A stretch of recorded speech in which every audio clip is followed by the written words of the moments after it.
and she's 10. And I've been helping her with homeschooling, and I was there the other day, and she asked me what I was working on, and I told her about this workshop. And my granddaughter said, when one person in the family gets cancer, the whole family gets cancer. Now I know that that's a line from a advertisement, but I was also really impressed with the fact that a 10-year-old could happen to hold on to that, because it is such a true statement. So part of what we're going to talk about is, what does that mean? Because it's not just about the person who gets diagnosed with the cancer who is dealing with this. It is dealing with the family. And I have had a lot of experience being able to work with not only with families where there's been a cancer diagnosis, and being able to help with understanding how that impacts the family. So if you could switch to the next one, I appreciate it.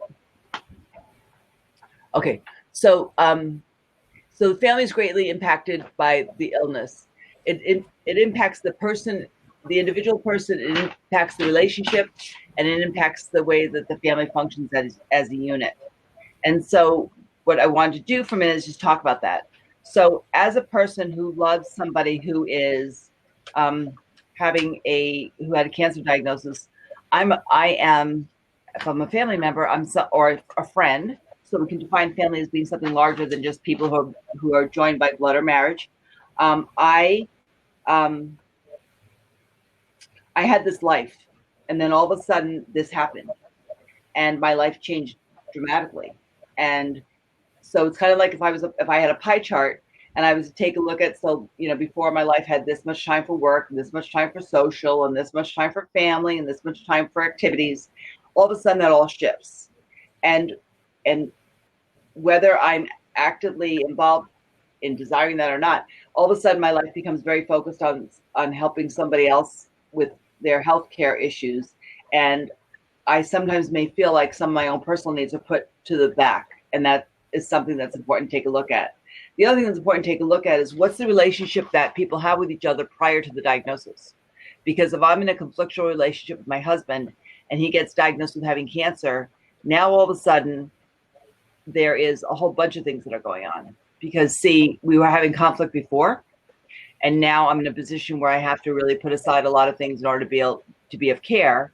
And there's a part of me that feels bad for the idea that was having those feelings before, and there's all kinds of confusing emotions that go on. And so it can change the way that our relationship functions. There's a client that I work with right now, and he's always had a really good marriage. He's always really loved his wife, and he has cancer, and one of the things that he has learned is that he was taking her for granted for a very long time. He never really appreciated what he had in the relationship until he got the cancer diagnosis, and she's been such a strong support for him. And the other thing that gets affected is how the family functions as a unit. So that the way that we all have roles and ways that we live within a structure, and this changes everything. Having a diagnosis like this changes the way the family functions, so that as opposed to us being like kind of interdependent, where we all have our own lives and we kind of like meet for family dinners and we do whatever. All of a sudden that shifts, and we are in a position where we are now facing something that's pretty significant. So the family functioning changes. If I go to the next slide, there's a video. Yeah, this is a video. I don't really know how to do this.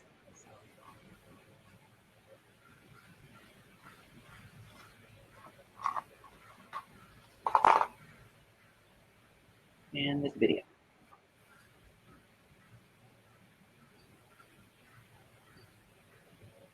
Sorry, unfortunately, we can't share a video on this platform unless it's on YouTube. So that link isn't going to let us play, but okay, we can just recap it. Huh? You want to just like recap the video and give everyone the gist? Sure. Do you want to? Okay. No, you can. Okay. I mean, basically what we'll do is, do people have access to this when they leave, the PowerPoint? Yes, so we'll be posting this PowerPoint on the Socio app, so you all will have access to this on your Socio app. Okay, so my hope is that you'll be able to watch this. This is actually just a video that talks about people and way the families are experience the diagnosis of cancer and what that means for people in the relationship with them. And so it's just a really good, I feel it was very supportive. It talks a lot about taking care of what you need and how you take care of yourself as a family member. A lot of times what happens is that whenever there's something that goes on like this within a family, oftentimes I guess you can go on to the next slide. Sorry. Is that when you go into something like this as a family member, one of the things that is families experience is a sense of bewilderment, like, I can't believe this is happening. And that's true whenever families are dealing with any kind of like significant crisis in their life, is I can't imagine this. I know this exists. I know that people get cancer. I just never imagined really truly that was going to happen in our family. And so there's this sense of like shock and feeling bewildered. And then there's also a sense of isolation, which is that the family a lot of times implodes inside to themselves as opposed to reaching out to people outside. And the imploding inside themselves and the isolation oftentimes means that we also isolate from each other. And I think the hardest part, having gone through being a therapist and also just as a person, going through things where a lot of times people just don't know what to do. I have 2 daughters that have each had a baby go to heaven prematurity. And one of the things I've always been amazed about is some of the things that people can say that are really just dumb things. But it's because people don't know what to say. So when people would say to me things like, well, they'll always have another baby, that is, of course, for me was something was like, well, that doesn't make any sense to say. But I knew that they said that because they don't know what else to be able to say to people. And so that sense of isolation oftentimes can become very powerful. And going along with that, I can't see the slide. Oh, it's depression. Okay. So depression is oftentimes identified as something that you feel empty or irritable with, and it causes physical and cognitive changes. You've probably also seen this commercial where it says that depression hurts, and depression does hurt. There is in reality that feeling depressed takes everything from your body, and it causes people to have physiological as well as psychological manifestation. So it causes things like feeling down, depressed, sad mood, diminished interest or pleasure in activities, significant weight loss or gain, inability to sleep, or lack of ability to stay awake, restlessness or slowing movement. So it does a lot of one of the others. Fatigue or loss of energy, feelings of worthlessness, guilt, diminished ability to think or to concentrate, and to have recurrent thoughts of death or suicide. Because this feels sometimes like it's just really overwhelming, and I can't imagine how I'm going to do this, and I can't imagine how I'm going to live one more moment like this. And so I think there's a place where it becomes it's a really powerful emotion. And I think the other part of that is that a lot of times, in my experience, we're so focused on helping the person who has the cancer diagnosis that a lot of times the family members who are providing the care aren't asked how they're doing. Like, what is it that you need? How are you doing? What's going on for you? And it's almost as if there's a sense of guilt associated with the idea, like, no, I have needs too. Like, I'm a family member and I'm really struggling here because I don't have the diagnosis of cancer. So people a lot of times don't know how to be able to ask for what it is that they need. The other thing that comes up a lot is anxiety. And that anxiety is often characterized by excessive fear and worry, not being able to sleep at night because of worry, having thoughts that just keep ruminating in my head and I can't get rid of, feeling wound up, tense, or restless, feeling tired or worn out all the time because my body is just so exhausted from being so anxious, trouble concentrating, feeling irritable, feeling like my muscles are very tense. And I forgot to have you move on. Can you move on to the next slide? Sorry. Difficulty with sleep, and that's because of what we were talking about before, which is the ruminating thoughts and the worry and the thinking about what's going to happen and trying to remember all the appointments I have to keep straight and what's the next thing I need to do and what's our financial situation and how that's going to be affected by the cancer and what are we telling people and all those kinds of things that really do affect people's ability to be able to rest or sleep, and inability to control fear and worry. It feels like I'm trying, and then people will say that, like, I, and the more you try not to do something, the more you're going to do it. I'd like you to take a look at the curtain that's behind me, and when I really want you to concentrate on that curtain. And now what I'd like you to do is close your eyes, and I don't want you to think about my curtain. And all you can think about is that curtain, because the more that you try not to think about something, the more likely you are to think about it. That which we resist persists. So when we try not to think about, so when we say, I need to not be worrying, all our brain is picking up is on the worry part, and our brain is often running with worry. And so it becomes really important to be able to say to yourself, self, of course I'm worried. Of course I'm anxious. This is a really difficult time. And I am, going to be okay. I'm taking care of what I need to take care of. But to really own the fact that you have the right to be able to have those feelings, because it's a very difficult time. Next slide, please. Okay, so again, like I told you, I really apparently like playing with the designs of the PowerPoints. It's really one of my things. Gets to be a little bit problematic when I try to make them all work together. But so one of the things that family react with is fear. And there is an expression that says fear is false expectations appearing real. And I don't know about you, but when I get in a fear place, I start imagining what's going to happen. Like I start to imagine that this, even before somebody gets diagnosed, they're not feeling well, they go to the doctor wants to run tests on them. And right away in my head, I start getting full of fear because I start imagining what it is that's going to happen before I get any information about what really is happening. And so now I sound funny. But part of what is suggested is that we really face the fears head on, as opposed to be able to stop and say, okay, I'm making up a story in my head about what's going to happen. I don't know what's going to happen right now. So I just need to take a deep breath and take a look at what's happening in my here and now, because we all do a narrative story. And a lot of times when we're involved in in a situation like this, the story isn't great. The story is full of a lot of angst and a lot of pain. And so we need to stop and in the here and now, what's really happening right now, and where does my focus need to be right now at this moment? A lot of times what happens is that family's responsibilities, in a typical family, like the dad does certain things, or if there's a dad-mom family or, whatever the family is, people have different roles that they do. And all of a sudden that begins to shift because people who are doing some roles before can't do them now. And people are taking on roles that they didn't have before. And things tend to become very disorganized and then reorganized. And one of the things to take a look at is that when people start to get healthier, that it becomes hard to be able to give those roles up, that people have adjusted to those, and that sometimes they have difficulty being able to give those roles back up. The family begins to reorganize and responsibilities change. And the family may have new rules in terms of how people interact with each other. I remember working with a family one time where the rule is that if mom was resting, you couldn't make any noise because mom was sick.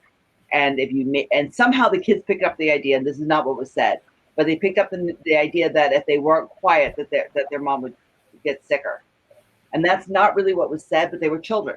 And because a lot of times we don't always check back in with children to check out their perception, they were really they had this thing that they thought they heard. And so they were being afraid to make any sounds, and they were children. And so I think a lot of times it is about taking a look at how do we change some of the rules inside the family, and how do we change the family patterns, and are those really serving us well? Sometimes we do have to make changes, absolutely, positively. But what are some of the things, because one of the things that really becomes important, and I think I have this somewhere else in here, is about consistency. Consistency makes us feel safe in this world. When I know that, I like knowing what my day is going to be like. I mean, my day is always full of things that are unexpected, but consistency makes me feel safe and secure in this world. And it is really hard to feel consistency when somebody in the family has been diagnosed with cancer, because everything begins to shift. And so the best that I want to be able to have a way of building some sort of foundation with some consistency so that people can feel safe in their world. Sometimes there's going to be change of closeness or cohesion within the family. So people that I typically may have had a really close relationship with, now I'm arguing with because everybody's so tense. People that I was, not feeling very close to, I may be the one person in the family that they're able to talk to, and so we get closer. So there's a lot of shifts around how the relationship is and the level of closeness that we have. And it's kind of about being able to accept going with that, however that is, and take a look at how's that affecting the family dynamics. It changes the emotional tone within the family. so that, maybe however the family was before, maybe we were this really relaxed family, or we were this really hectic, whatever. But the emotional tone is changing because there's this crisis going on, and sometimes we're talking about it, and sometimes we're not. Sometimes we're being able to own what's happening as a result of this crisis, and sometimes we're not. And then it also changes our emotional availability and our responsiveness, because I may pull in, not only am I busier as a family member, I may be busy doing different stuff that I wasn't doing before because I'm now becoming a caregiver, but I only have so much energy, and at the end, and all of a sudden I have this need to like pull inside because I don't know what to do. And so I may pull inside because I isolate. And so those are all the things that have to, and sometimes that's okay. I think the hard part gets to be is that like there's no golden rule here about how to be able to do this. So sometimes I need to back up a little bit, and I need to have some isolation. I need to have some downtime. But then I need to be aware of how we're going to change that. Like, how do I know when this is enough? And I'm just now just isolating and just being depressed. The next slide, please. So receiving the diagnosis is often a complicated, unsettling process. Even when the person's been demonstrating symptoms, the expectation is that it's not cancer. I may even be saying that this could be cancer. The doctor's saying this could be cancer. I'm thinking this could be cancer. Then I hear the C word, and I can't believe that that's what's happening. Like it doesn't seem impossible that that's what's taking place. And so the diagnosis can be complicated and unsettling. Emotions that can be experienced are shock, disbelief, denial, confusion, frustration, fear, worry, helplessness, and anger. Like, how could this happen? I'm such a, going through really hard times and beginning to say, like, I'm such a good person. How could this have taken place? How could I get cancer when I've always done the nice things in this world? Or how did I get cancer when I don't smoke? Or, like, life is unfair, and all those kinds of feelings start to begin to come up. Next one, please. I'm going to have to slow it down because there's no video. So feel free to jump in there anytime. Treatment concerns, and that is like taking a look at the process of treatment. Sometimes can be very invasive, painful, and the patient can get sick as a result of what's happening. But it feels like all of a sudden our life is done under a microscope. And that's not something that I may be really comfortable with. Like all of a sudden there's these people called medical people who have an awful big say in what goes on in my life. And that gets to be very difficult because I'm not used to having that be such a big part of my life. And so the process of treatment oftentimes is difficult. And the other part of that is that a lot of times I don't understand it. And I don't know about you guys, but I have this thing about doctors sometimes. Like I like doctors. I work with doctors, know a lot of doctors. First of all, I know a lot of doctors that say, like, call me Jerry, and I still call them doctor because it's just my reaction. It's kind of the way I was raised, is to always, have that kind of respect.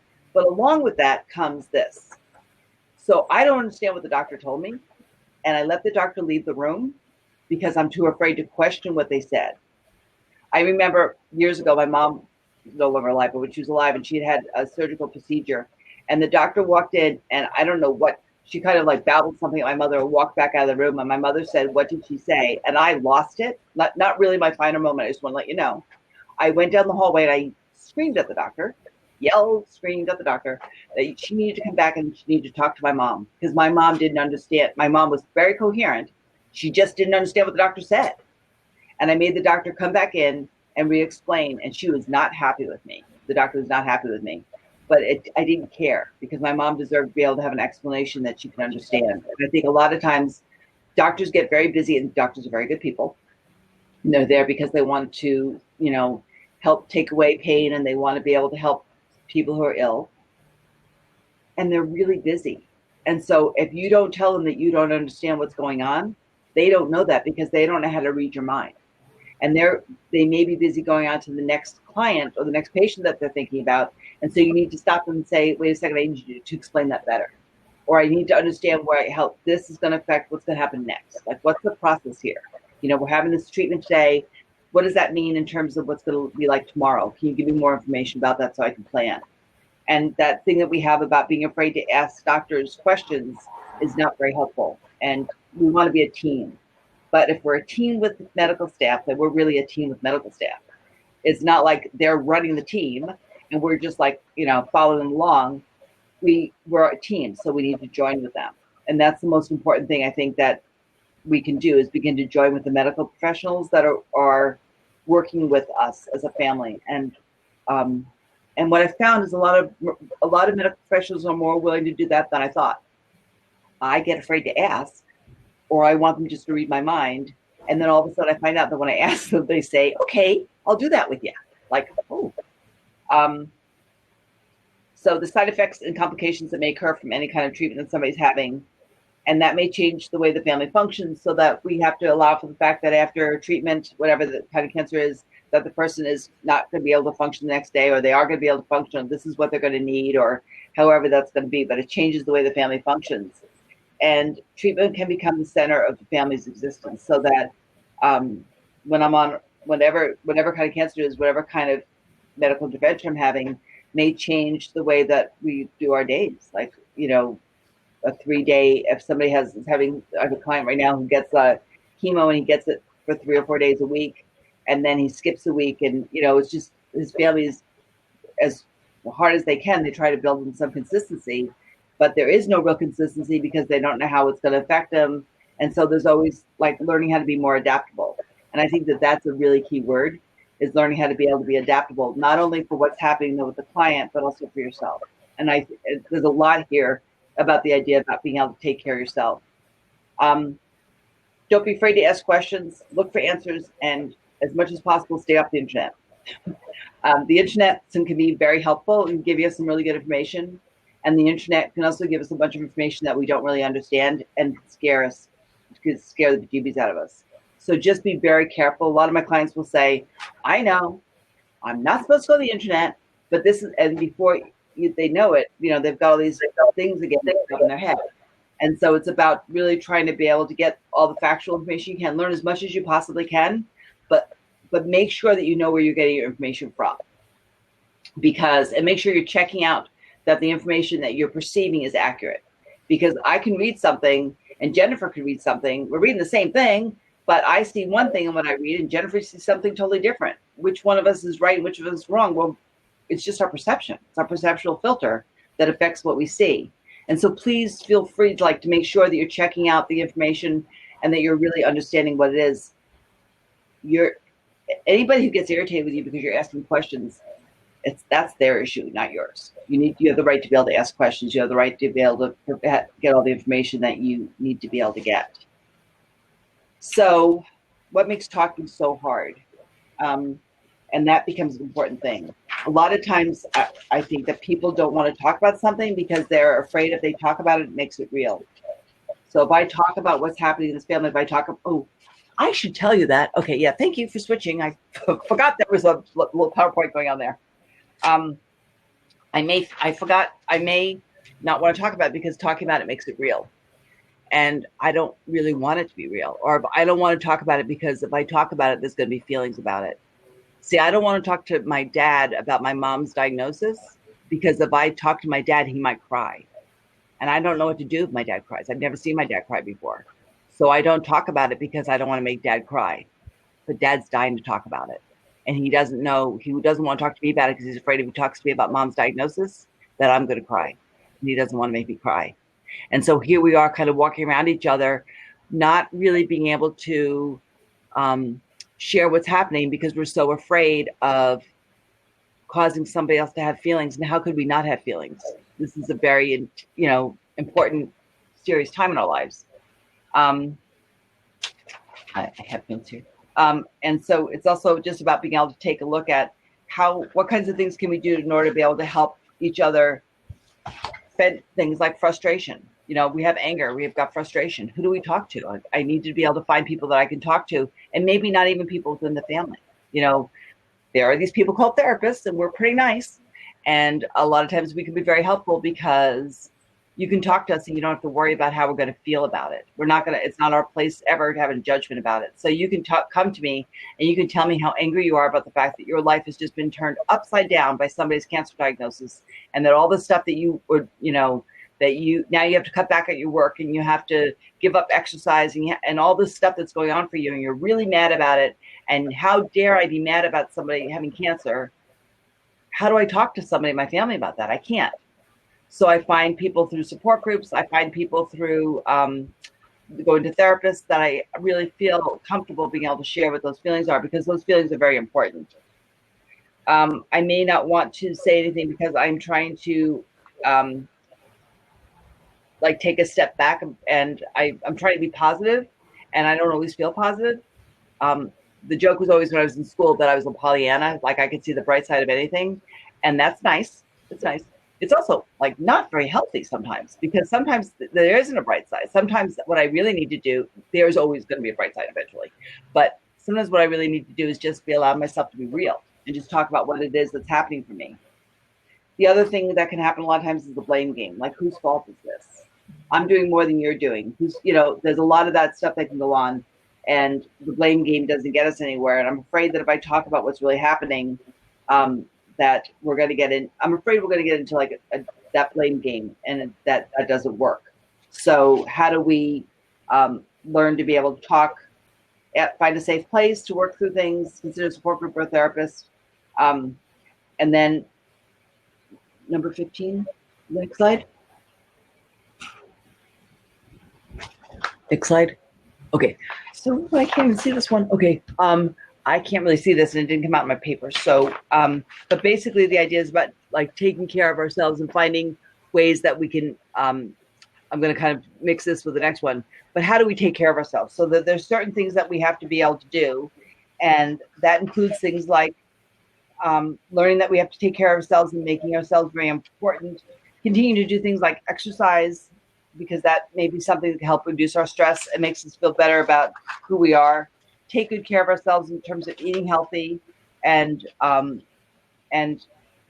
making sure that on a daily basis we're doing for ourselves that which we're doing for somebody else. Like, here we are so busy sometimes taking care of somebody else that we don't necessarily care for ourselves, and that becomes problematic. But being able to find ways that we can really take a deep breath, sometimes take day off, get respite relief from people who are really. I am always amazed at how much people want to help. I'm also amazed at how much we don't ask for it. So my neighbor really wants to help me, but she doesn't know what to do, because she doesn't want to come over and like kind of be kind of pushy and say, is there anything I can do to help? She doesn't want to necessarily bring me over food, because she's not sure if that's going to give me the impression that she thinks I can't handle my life. So people in my life would love to be able to help. I just have to be able to let them know how to do that. And I think that becomes a really important part of being able to ask for help and reaching out to people, because people want to do something. They want to be able to help you make this different in some way. And they can't do that unless you give them the opportunity to be able to reach out to them. So that becomes very important, I think, as well, as reaching out and getting support. It's kind of like that idea, you probably heard this 1,000 times, but when you're on an airplane and they do the oxygen thing, the oxygen mask, and that before you can put the oxygen mask on anybody else, you have to put it on yourself. Or if I'm driving a car, the thing about my car is it only goes so far before I have to stop and put more gas in it. And I remember one time in my life when I was maybe about 10 years ago, and I was going through a lot of difficulty in my life with an old parent and just a lot of things going on. And I remember going to the bank, and I got there and I went to do something. And when I went to go leave, I couldn't put my foot on the gas. Like, I had no energy in my body. There was nothing there. Obviously, I'm not still at the bank, so I did actually find the energy. But I was at this place in my life that I was so burnt out that I had nothing left inside of me to be able to do for anybody else. Literally, I had nothing left. There was nothing there in my body, because I've been giving, and not paying attention to, because I could be super Bobbie sometimes, jumping buildings in one single jump or whatever, and not paying attention to what was happening inside of me. And I think that sometimes becomes our tendency, is to do and do and do and keep doing the next thing. And that I need the oxygen mask first before I can give it to anybody else. I do need to stop, put gas in my car, because then I'm not surprised why it's running out of gas. I mean, those are things that are very important. And I think that's, I need to understand that that's as important about the treatment as anything else in the treatment. And making yourself and making your, really honoring who you are as a person, but honoring that you're in this that you're doing this work, which is very important work. And then to also begin to learn how to deal with the fact that life is going to be uncertain, and that uncertainty is uncomfortable. Most times we like to know what's going to happen next, but uncertainty is something that we have to learn how to be able to deal with. And I also have to learn that I can feel uncomfortable around the person who's got cancer because I don't want to talk about it. I don't know if they want to talk about it or not. And like this one client I have where he's developed even a more supportive relationship with his wife. One of the things he would say is like, I really kind of want to talk about what's happening with my wife, with Stacy. And I'd say, okay, well, then why don't you? And he's like, well, I don't because I'm afraid of upsetting her. Well, maybe you should ask her how she feels about that. Like maybe ask her if she wants to talk about it, because my guess is she probably does. She would do stuff like, he was always this guy who would always take care of everything. And so they got into this position where he had to get a hospital bed. And so they had to get rid of the mattresses in the house. And she dragged the mattress out by herself. And he was really upset because in the past, he'd be the guy who would be like, getting it out. And he was in this position like, oh my gosh, like she thinks I'm not competent. I'm not capable of doing things. And I said, why don't you ask her how she felt about it? Why don't you ask her about that experience? Maybe you guys can talk about in the future how we do this differently. But there is some idea about being able to like learning how to be able to establish a place that's more comfortable so that the two of us can sit, or the three of us, or whatever, is involved, that we can sit and we can really begin to like just chat, just allow ourselves to be. The next page is, okay, what matters? So, sharing your feelings with family and friends, recognizing how your thoughts and your feelings impact your behavior. A lot of times there's a book called Constructive Living, which is a book that I love. It's changed my way of doing therapy. It's written by David Reynolds. You can get it on Amazon for $10. And Constructive Living talks about the idea that as a Western culture, we a lot of times believe that we have to feel like doing something before we actually do it. And that's not true. That many times the way that we create change is we do what needs doing despite how we feel. So I don't feel like getting up and going running because I'm tired. I don't want to go running. But I know that running or going to exercise or having a healthy meal is going to make me feel better. I don't feel like going out with my friend and having coffee. I don't, but I do it anyway, because I know that when I do it, it's going to be better for me. And that if I do new behavior, even if I don't want to do it, it begins to change the way that I see it, so that it changed my motivation. Rather than waiting for my motivation to change me, I can change my motivation. Recognizing, talk about how you feel with others. Said that 4,000 times, and I'll say it 4,000 more if I could. Understand it's okay to experience positive as well as negative emotions. Like you can have a really good day. You could go out. I can go out with a friend, have coffee, and have a really nice time.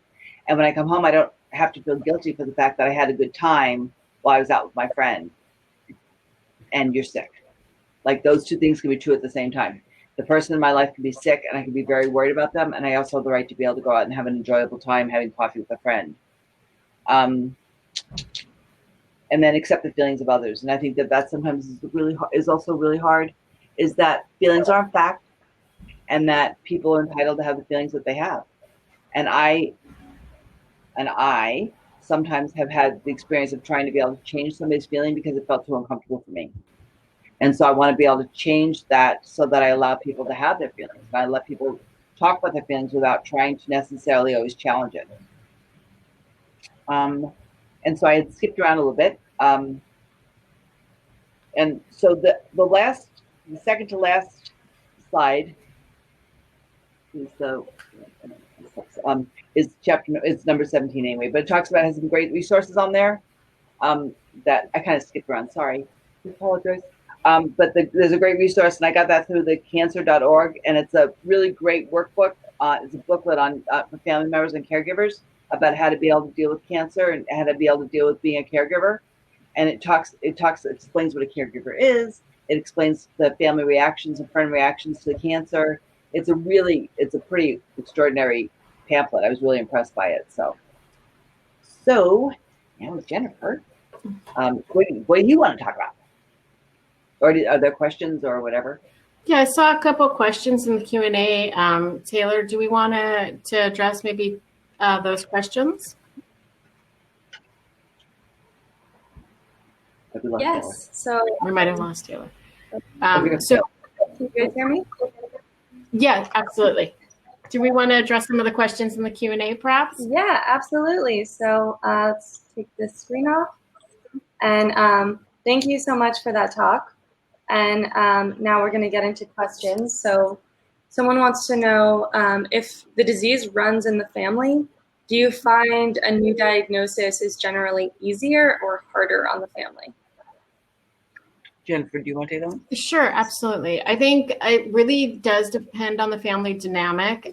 With genetic counseling, which many of our patients will receive, especially for diagnoses that do run in the family, it can be a double-edged sword, because if there is a genetic predisposition, a parent can feel guilt that they've passed this on to their children unknowingly. And it can be multi-generational guilt. So the grandparent can be guilty, the parent can experience guilt, the children can experience guilt, and if they're of childbearing age, then that brings up the question, do we have children? How do we address this issue? So if a disease does run in the family, it oftentimes requires family therapy as an opportunity to really discuss the nuances and the responses to any kind of genetic diagnosis in the family. I also have a friend, I have a really close friend of mine who has breast cancer, and there's been different, her mom had breast cancer, her sister has breast cancer now. My friend has had breast cancer in the past and has been, through treatment for it. And I think the other thing that sometimes gets to be hard is that it's hard sometimes to not take my experience with what it is that's going on for me and not project onto the other person. So like she has to separate out the idea that because this is what she went through with her cancer doesn't mean that that's what her sister went through, or mom who has been through this, wants to mom her girls. She's got 2 daughters with breast cancer and she had breast cancer herself. So there's a part of her that gets to be like, oh, I need to do something. And you're right, Jennifer, that guilt about somehow it's my fault that they got it, which, but I think sometimes it's about realizing that we're all going through this experience on our own. We do it with people, but it's always just, it's our experience. And so I think it becomes not too easy. It becomes understandable that people may project their own experiences with the disease onto other people who may have it. Well, thank you. And I want to remind everyone, feel free to drop your questions in the chat or Q&A. So our next question, if my loved one's diagnosis is giving me anxiety or a bad headspace, how can I talk about it with them in a supportive or constructive way? So what I would say about that is that if you are the one experiencing anxiety, whether or not you're the patient or the caregiver, it's incumbent on you to address that on your own. So that, like Bobbie was saying, you don't project your own anxiety or your bad headspace onto your partner.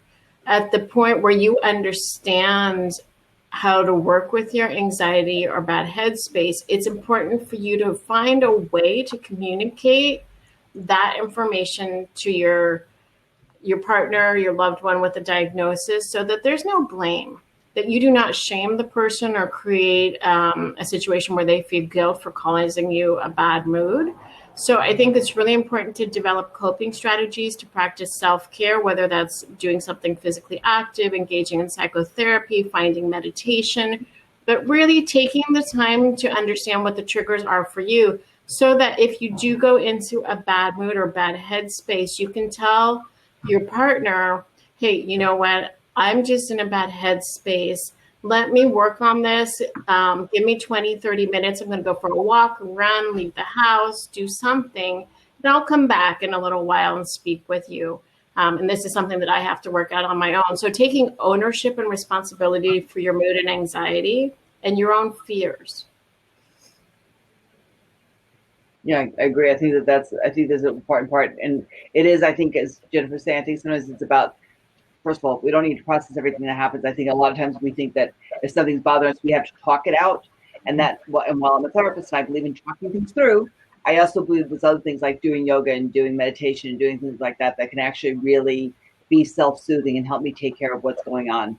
And I think it's about using good judgment and being able to figure out, like, I don't necessarily not ever want to talk to my family member about what's happening, inside my own head, but to be able to figure out, are they really open to being able to hear me right now? And or what else can I do? What are some other ways? But I think that idea that you brought up, which is about learning how to do other things besides just talking, because talking about it sometimes just keeps perpetuating that feeling. And sometimes what I need to do is, I'm not escaping by meditating. I'm not escaping from what's happening. I'm allowing my body to take a different, to assume a different kind of feeling about what's happening. And I think that that's really important. So, yeah, thank you. That's a great perspective on it. Okay, looks like we have one more question. Someone wants to know, I'm not sure how to talk to younger family members about my diagnosis. At what age should kids be able to be a part of that conversation? It's a great question. Jennifer, what's your experience with that? So there are some institutions, national cancer centers, that do have providers called child life specialists. And child life specialists are particularly trained in how to discuss cancer with children or with grandchildren, for that matter. There are lists of books, but the bottom line for kids is be honest. Your kids know things non-verbally. They pick up on your moods. They can tell if you've been crying. So if you went to the doctor, got news that you have progression of disease or a new metastases, they're going to pick up on your energy. They're going to see your eyes are red. They're going to know that something's wrong. And they're going to start to internalize that it's something they did, or they're going to think something, the worst of the situation. You've probably often heard that with divorce. So in the case of a serious illness, ocular melanoma, it's really important that you are very, very clear. And there are different books around how to talk to kids about cancer for different age groups. And your social worker can help you find that. You might find that on some of the cancer support websites like cancer.org that Bobbie mentioned. And if we really think about, there are resources, use them, but be honest with your kids and speak to them in a style that's appropriate for their age group. Do I have time to say one more thing? This is kind of a change of topic though, but in the book the pamphlet I was talking about for the caregivers, there's one of the pages has this basic do's and don'ts when somebody has cancer, and it talks about the idea about taking your cues from the person with cancer. So respect the person's need to share or the right for privacy, and I think the same thing is true for you. I think that there's a place where I don't like it when people in my life aren't happy. I don't like it when people in my life are struggling. So knowing that I'm a therapist, I'm not supposed to do this. I just want to point that out. I may push and push and push, trying to be able to get people to talk it out, because that's what I have determined is the best thing for them. And that may not be. It may be that the most loving thing I can do is give somebody a hold and then step back a little bit. So it talks about being able to respect their right for privacy, but also be able to respect their decisions and how they want to be able to treat what's happening for them, even if I don't agree with it. And then realize that the person wants to be involved in projects. That just because they've been sick doesn't mean that they don't want to still be involved in doing things that the family or the relationship we would do in the past. So make sure that I include them into those kinds of activities if they're feeling up to it. Listen without always feeling like you have to respond. Like a lot of times that comes up as but I don't know what to say. If they talk about what's happening, I don't know what to say back. So just listen. Just listen, because they don't need an answer. Well, and Bobbie, you mentioned a book earlier. What was the book you mentioned about getting up for 10 minutes in the morning and writing something? Constructive Living. Constructive Living? Yeah, by David Reynolds. Yeah, it's a great book. Yeah, maybe if we can put the link for that in the chat, because a lot of people don't take action until they feel like they've talked everything out and worked everything out. And sometimes, like Bobbie said, I thought that was an excellent point. You do have to move forward and take action, even though you do not feel like doing it. And so that practice can be really beneficial, very supportive for a lot of people coping with cancer. This book is also available on audio. Although it's one of those books I really like to be able to like read. Hold on, to read. Okay. Oh, thank you, Taylor. Beat me to the punch. Thanks, Tim. No problem. Expect that the person with cancer is going to have good days and bad days, emotionally and physically, and so are we. Yeah. Like, that's the whatever it is that we're looking at for being able to keep in mind when it comes to the person who's been diagnosed with the illness. To also keep in mind that we're going to experience much the same, and then keep my relationship as normal as possible, with greater patience and compassion called for during times like this, and be compassionate towards to the person who's got the diagnosis, who's sick, but also be compassionate towards me. And I think that's a place where we a lot of times don't put a lot of our energies, that we need to have the same compassion for ourselves that we want to be able to demonstrate for somebody else. And that the other person, like, they're going to be going through some emotional stress, and it's going to be hard for them sometimes to be able to respect my feelings, and that's all okay. It's all okay. Like, there's no script for this one. So Perfect. Well, thank you. Any other thoughts? Thank you both. And to all our attendees watching, we'll be sure to put those resources in the Socio app. So if you check Bobbie's speaker bio, I will update that to have the resources mentioned. And I want to thank both of you for signing on today. I guess not coming out. But Thank you.